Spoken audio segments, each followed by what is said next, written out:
Many of you have heard of Mary's Meals. It's one of our partner charities here at the chaplaincy, and in fact they had a stall here at our volunteers fair last month. Their mission is very simple: to provide nutritious school meals in developing countries prepared by local volunteer teams so that children can get both the food they need for their life today and the education they need for their future. A few days ago I had the privilege of hearing the founder, Magnus MacFarlane Barrow, speak about his work. He mentioned two moments that changed the course of his life. One was in 1992, when the Balkan conflict was raging. He and his brother Fergus heard about the tragedy of the war. They felt they had to do something, however small, so they organised a local appeal in their Scottish village for food and blankets and drove their cargo in a jeep across Europe to Bosnia-Herzegovina. The second moment was in Malawi in 2002. Magnus met a mother, Emma, who was dying of AIDS.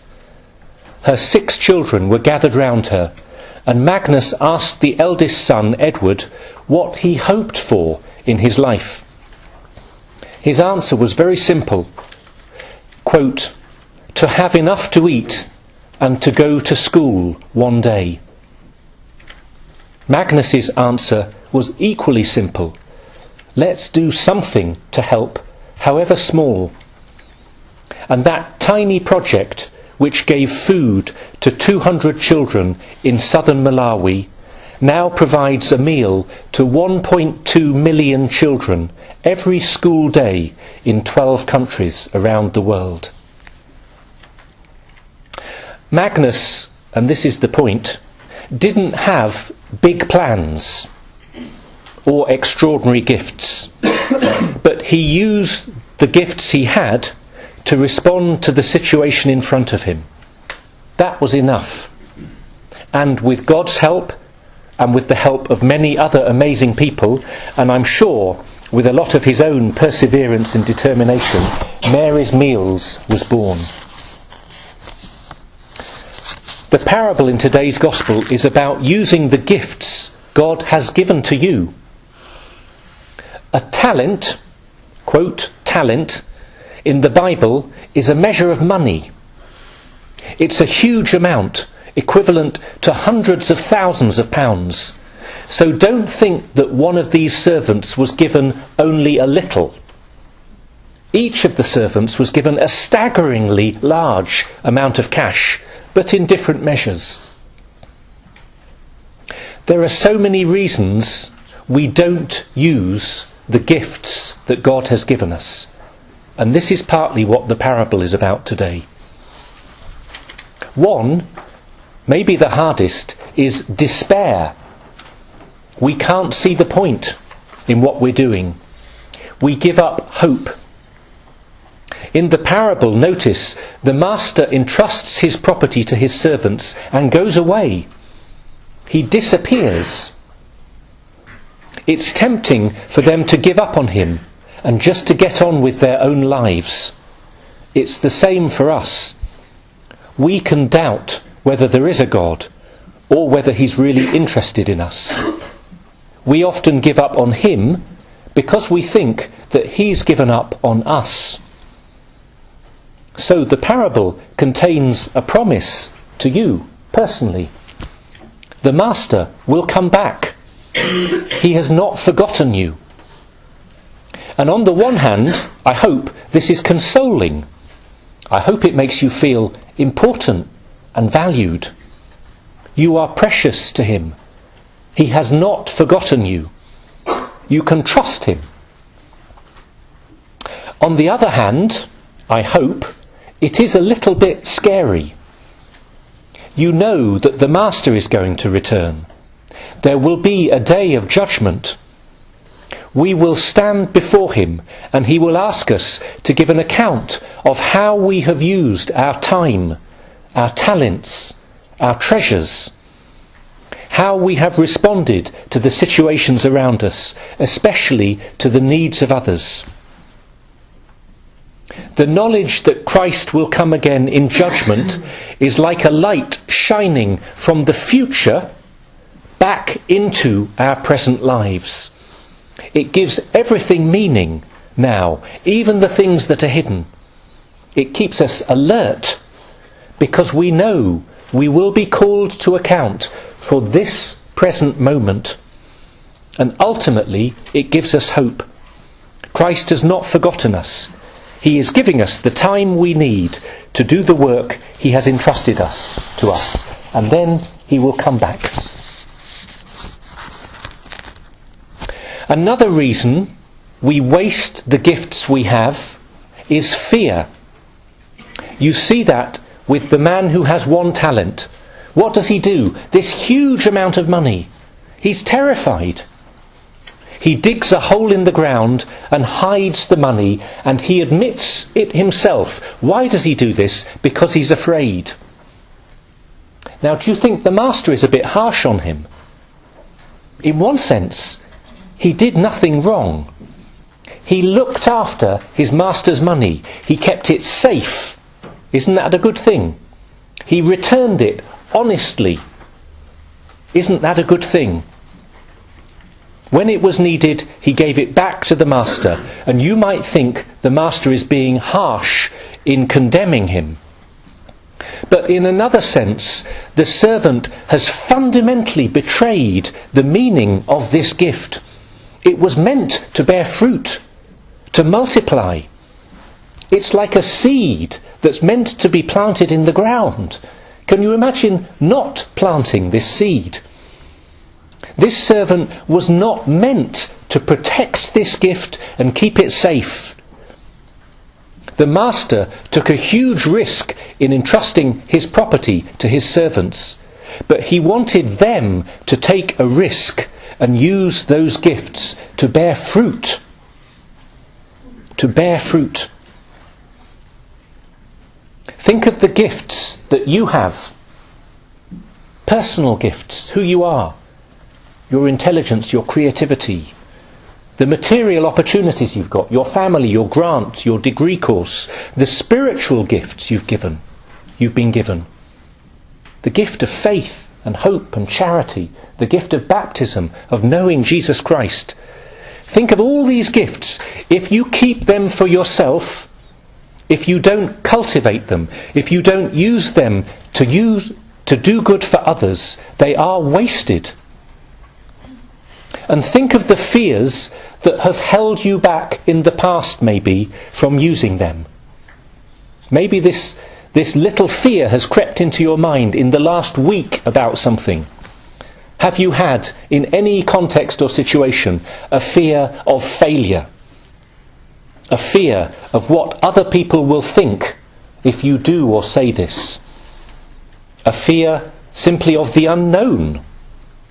Or even a fear, maybe, of succeeding in what you've actually started and having to follow it through and take responsibility for it. We are so often crippled by fear. And how many wonderful phrases there are when you go on quote.com or wherever, and that you probably know from heart because they're part of popular culture, yes? Feel the fear and do it anyway. Or that famous one, the only thing to fear is fear itself.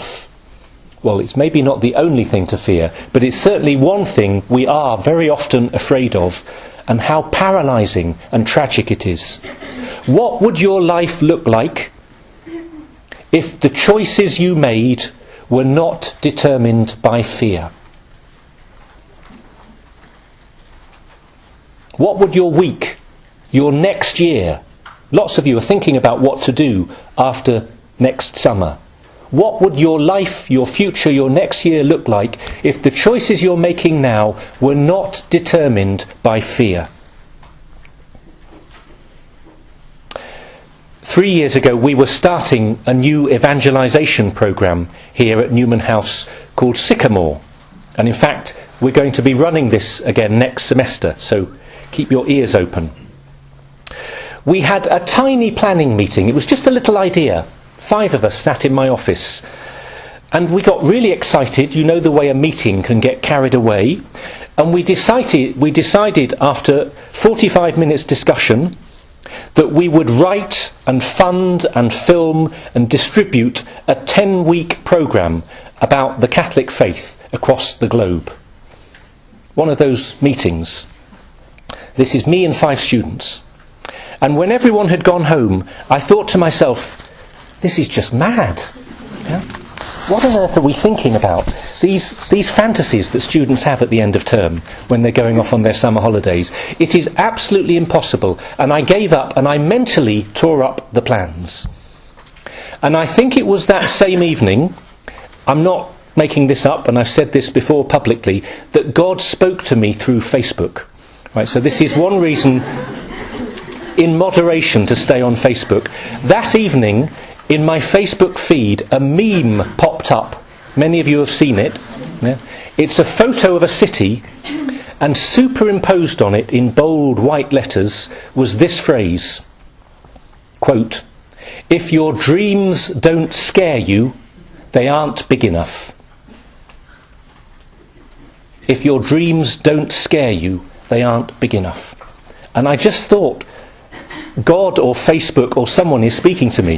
Yeah? Well, I don't normally muddle them up, but I did that evening. And that was it, actually. The penny dropped. We did it. It sounds a bit corny, me talking in this way. But the gospel came alive for me in that little moment. Of course we're afraid. That's normal. But the idea that because we're afraid we shouldn't do it, that's the strange thing and the non-gospel thing. Fear is not a reason to stop doing what we should be doing. And a third reason why sometimes we don't use our gifts is jealousy or insecurity, which is the same thing really. Of course we know this. The 3 men in the parable are given different amounts of cash. 5 talents and 2 and 1. It would have been so easy for the guy with 2 talents to be jealous of the one with 5, wouldn't it? And to use that jealousy as an excuse for resentment. Resentment at the master, or resentment at his fellow servant, or to use that jealousy and resentment as an excuse for not using his gifts. But, as we know from the parable, the master knew what he was doing. And God knows what he is doing in your life. Each of you has been given different gifts. How much time have you wasted worrying about the gifts that you do not have rather than the ones you do? How much time have you wasted being jealous and resentful of the gifts others have? Their brains, their beauty, their bank account, their opportunities, their beautifully, fully functional family, unlike my own, etc. It's absolutely pointless.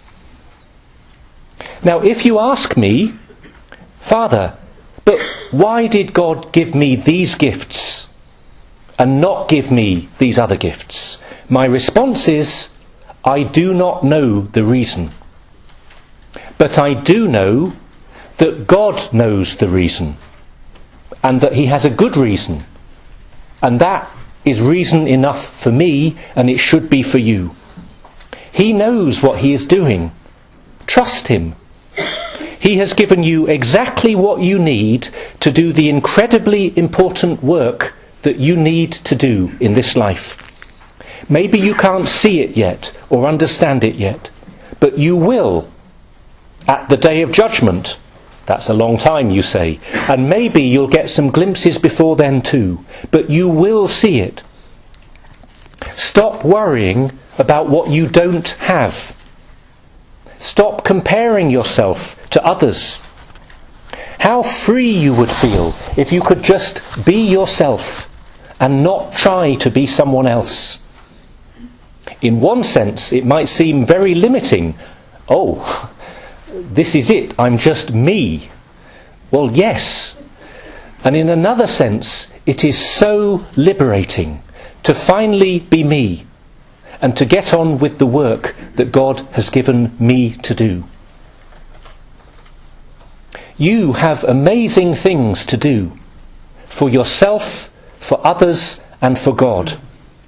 You have so many gifts, human gifts, opportunities, and especially, as I said earlier on, the spiritual gifts that God has given you. Your faith, your hope, the love of God that fills your heart, your gift of baptism, and the knowledge of the greatest treasure in the universe, which is Jesus Christ. That knowledge which has been given to you and is to share with others. You have so many gifts. They may seem small compared to the person sitting next to you, but they are not. And even if they are, the meaning they have in God's plan, this is what the parable tells us, is equally significant. Let me finish with a quote from St. Paul's letter to the Ephesians, not from the scriptures today, but that fits with the parable. You've heard this before, but it sums up exactly what the Lord wants to say to you. Glory be to him whose power working in us can do infinitely more than we can ask or imagine. Glory be to him from generation to generation in the church and in Christ Jesus, for ever and ever. Amen.